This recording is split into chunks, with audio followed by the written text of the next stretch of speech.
Today we're going to try Taco Bell's new Yellowbird Nacho Fries. Trying to get a good view here without spilling it everywhere, but that yellow sauce is not nacho cheese. Well, this is nacho cheese, but the lighter yellow sauce is their Spicy Habanero Ranch, which was apparently made in conjunction with Taco Bell. This is not a Yellowbird sauce that they normally sell. I guess they have a hot habanero sauce that they sell in a bottle. And this is in conjunction with Taco Bell. They made Spicy Habanero Ranch, which I'm assuming is not going to be as spicy. Kind of like what they did with Truf. The Truf sauce was not really as spicy as actual Truf sauce is. Kind of lightened it up, which I appreciate because I thought that the Truf sauce was amazing. And this Yellowbird sauce is a company I've also never heard of. Like, I'd never heard of Truf before the Taco Bell Truf fries came out. Now I'm kind of a fan. I like their stuff, even though it's a little bit too expensive.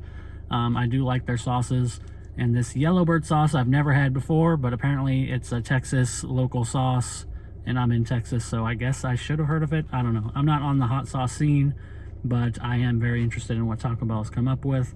So these are kind of your standard fries. It's got the nacho cheese sauce, shredded cheese, tomatoes, and sour cream on top for $4.99, which is a bit expensive. I mean, the Truf fries were $4.49. When was that? Like 6 months ago, maybe? So we've already gone up 50 cents in these last 6 months, and it's also $1 if you want a side of the Yellowbird Habanero Ranch, which is the same as the Truf was, $1 for a side. So they went up 50 cents apparently just because.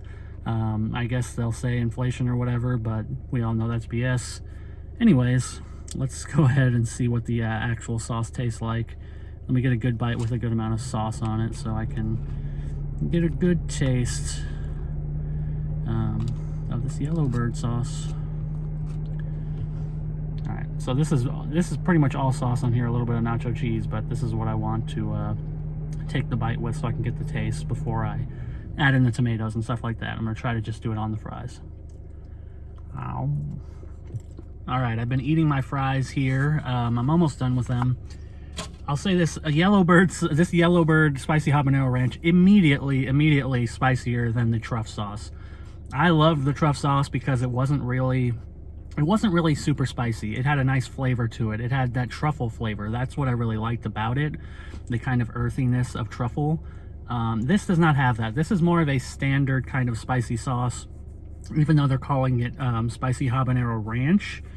I don't get much ranch flavor out of it, but that could possibly be because it is more spicy, and the spice is kind of overwhelming of the taste buds for me because I'm not a spicy person. If you're somebody who has more of a resistance to spice, if you eat spicy food all the time, this is probably not going to be that spicy to you. But for me, my mouth and my tongue right now are a little, they're a little burning, but it's not too bad. I would say, my go-to comparison is like hot Cheetos. I would say this is on par with like a bag of hot Cheetos in terms of spice. So it's not really super spicy, but it's enough for me to kind of lose the flavor a little bit. The sour cream definitely does help. I think the sour cream is a good thing to cut, and that's also what the tomatoes are there for too. They help cut into the spiciness of the sauce to kind of make it a little more palatable. But personally, I didn't necessarily enjoy this sauce, and I would rather, I'd rather just have nacho fries, this same dish without the sauce, just with the nacho cheese and the steak and stuff like that. The Yellowbird sauce isn't exactly blowing my mind, but it could be potentially something really that if you're into spicier things, you might enjoy. But again, I didn't really get much of the ranch flavor in there. I was trying to kind of isolate the sauce. It's a little bit difficult because it is kind of mixed with the nacho cheese sauce. I'll try to get a little bit more here.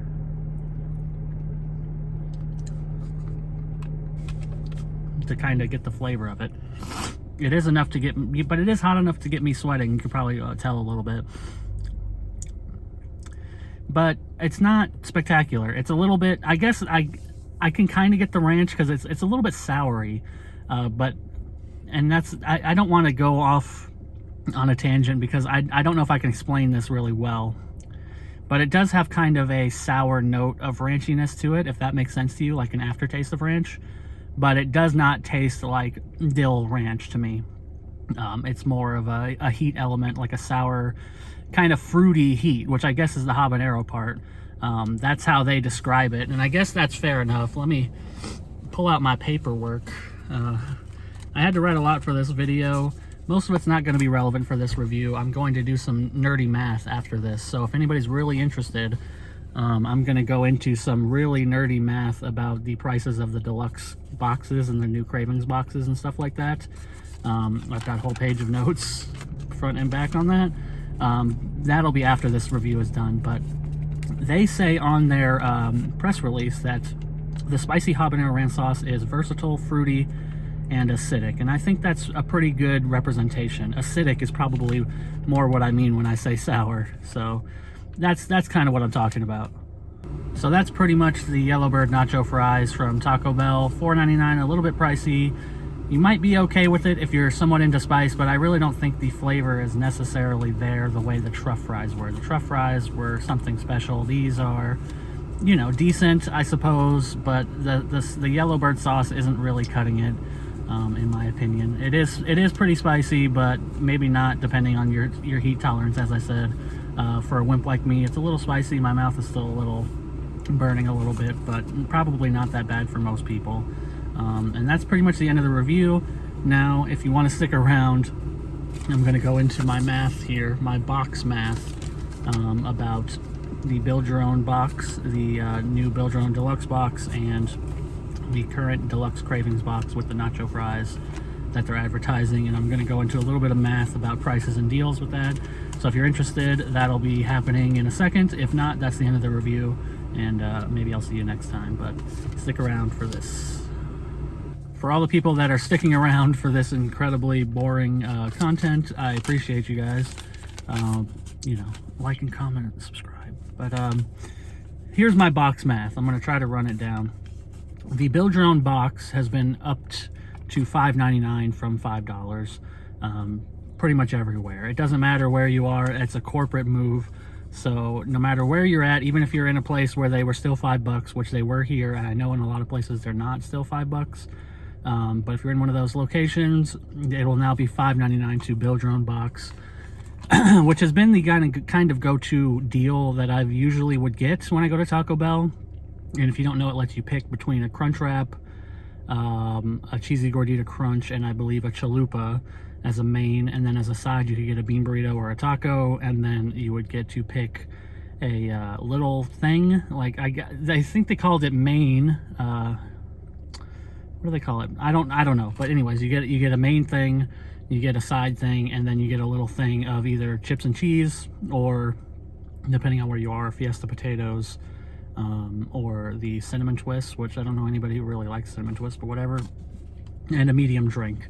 So essentially you're getting 4 things, and it was the cheapest way really to get a cheesy gordita crunch, which is, you know, what I like, because a cheesy gordita crunch on its own is like $4.59. So for, you know, 40 cents more, you get a drink, another taco, and some chips and nacho cheese on the side. But now that's not the case. It's now $1.40 more. So that brings us to the next point, which is they now have a deluxe Build Your Own box, and this is where things are going to get potentially complicated, so hopefully you can follow me. Now, the choices you have for your main item are cheesy gordita crunch, grilled cheese burrito, Doritos cheesy gordita crunch, so it's a cheesy gordita crunch with the Doritos taco shell, steak chalupa, or burrito supreme. Then you can pick 2 side items, and you can choose between the beefy melt burrito, beefy 5-layer burrito, or the bean burrito. Or, and those are base price. They also have, you can add 90 cents to your thing, so basically make your deluxe box $10, and you can get a Supreme taco or a Doritos Locos taco. So you have to get a burrito if you're looking to just get the box as it is, but for 90 more cents you can add a Supreme taco or a Doritos Locos taco. Now, the math here with the most expensive items, which for me are the steak chalupa, 2 beefy 5-layer burritos, and you also get a chips and cheese or a 2 Cinnabon Delights. So with the most expensive items possible, this is the most expensive box that I could build. Steak chalupa, 2 beefy 5-layer burritos, chips and cheese, and a drink. That's $4.99 plus $3.79 plus $3.79 plus $1.99. plus $2.39 for the drink equals $16.95 if ordered separately. So with the box costing $8.99, that is a $7.96 savings. So you have to kind of take into account the fact that the beefy 5-layer burrito is overpriced, specifically because it's in these kind of boxes, and they use it. It's weird. They kind of strategically use it to be an addendum to like combos and things like that, because I don't think anybody ever orders it on its own and pays the $3.79. But that is in fact the menu price, so I'll go with that. And then you also have to consider the fact that at Taco Bell they do have a happy hour. If you didn't know, between 2 and 5 you can get any drink for $1, medium drink for $1. But even with that in mind, that is a decent savings. So $7.96 savings, even if you consider the fact that, you know, some of those things really shouldn't be priced that high. You're still saving a good amount on the deluxe box if you make it that way. Now, if you make it with the cheapest items possible, which are the Burrito Supreme, 2 bean burritos, a cheesy roll-up, which I guess you can choose a cheesy roll-up as your side instead of the chips and cheese, and the medium drink, then it's $4.39 plus $1.69 plus $1.69 plus $1 plus $2.39 for a total of $11.16. And minus the $8.99 cost, that's $2.17 you'll save. Even if you get the cheapest items possible on this deluxe box, I'm still saving $2.17, and I don't think anybody would actually order it that way. Potentially somebody would, but you're still technically saving. Even if you get a $1 drink for happy hour, you're still saving, you know, 50 cents or whatever. So it seems that the deluxe box is probably going to be the way to go, depending on what you like to order. Again, you can choose let me see, you can choose between a grilled cheese burrito, a Doritos cheesy gordita crunch, a steak chalupa, or a burrito supreme. So I feel like that would cover a lot of people. My order would probably be the Doritos cheesy gordita crunch with 2. See, the burrito, the problem with the other two is that you have to get burritos or you pay 90 cents for a taco, which seems kind of ridiculous. But I would probably get 2 beefy melt burritos, even though the 5-layer burritos are more money by like a lot. I think that the $2 burrito, the $2 beefy melt burrito, is honestly probably the best burrito they really have right now. So I would go with 2 of those and chips and cheese and a drink, and it would still be a pretty decent savings at $8.99. So I think that the deluxe build your own box is pretty nice and probably the way to go, depending on, you know, what you like to order, over the old build your own box for $5.99. So deluxe box gets my seal of approval on that front. Now they have an $8.49, we're not done yet, we have an $8.49 deluxe cravings box, which just came out and is out with the nacho fries. So this is like the box to go with the nacho fries. You don't build this one, it's just as it comes. And it includes a chicken chalupa, a Doritos taco, a beefy 5-layer burrito, nacho fries, and a drink. So that's $4.89 plus $2.59 plus $3.79 plus $1.99 plus $2.39 for the drink equals $15.65. So that is a $7.16 savings if you go with this box over another box. Over getting all those items separately. So that is actually decent. I think that might be the box I'll be getting for, you know, the next few weeks while they have the nacho fries up. I probably would change the chicken chalupa to a beef chalupa, but otherwise a chalupa with the Doritos taco and a beefy 5-layer burrito and a nacho fry and a drink, that's pretty decent. That's a pretty decent deal altogether.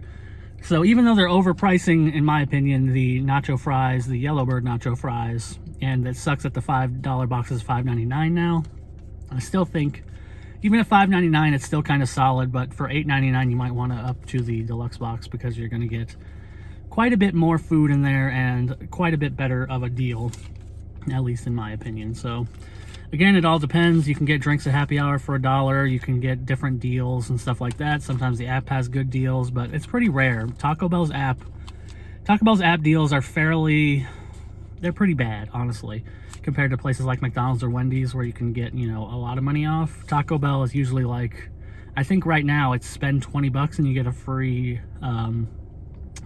Nachos Bel Grande, which is, I don't really know anybody who gets the Nacho Bel Grande besides getting it as a reward on the app.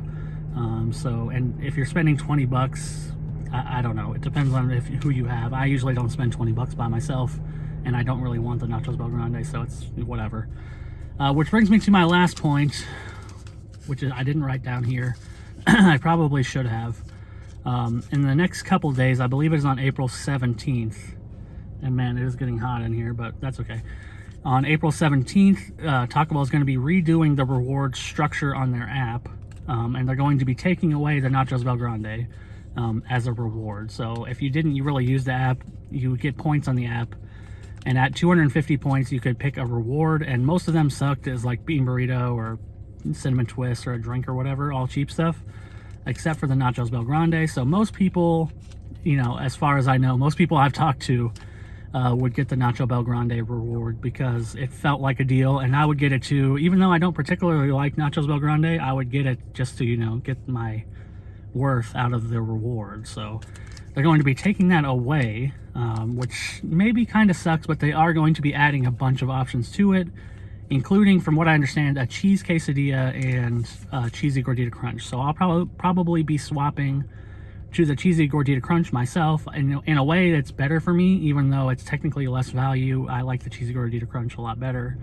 I just wish it was a chicken quesadilla, because chicken quesadillas are my go-to. I always get one pretty much every time I go to Taco Bell, and they're pretty expensive. They're like $4.69. So if I could get a free one of those, that'd be good, but apparently it's not in the card. So hopefully they do something with that, but just know the rewards are going to change. All the stuff is changing. Prices are changing all the time, and these prices might not be the same for you, but I think in regards to the savings of the box, it'll probably be a savings no matter where you live, even if the prices are higher or maybe even lower. It'll probably end up being a savings if you get the deluxe box, the Cravings box. So hopefully all that math was interesting to someone. Probably not, but with that, I will see you all next time.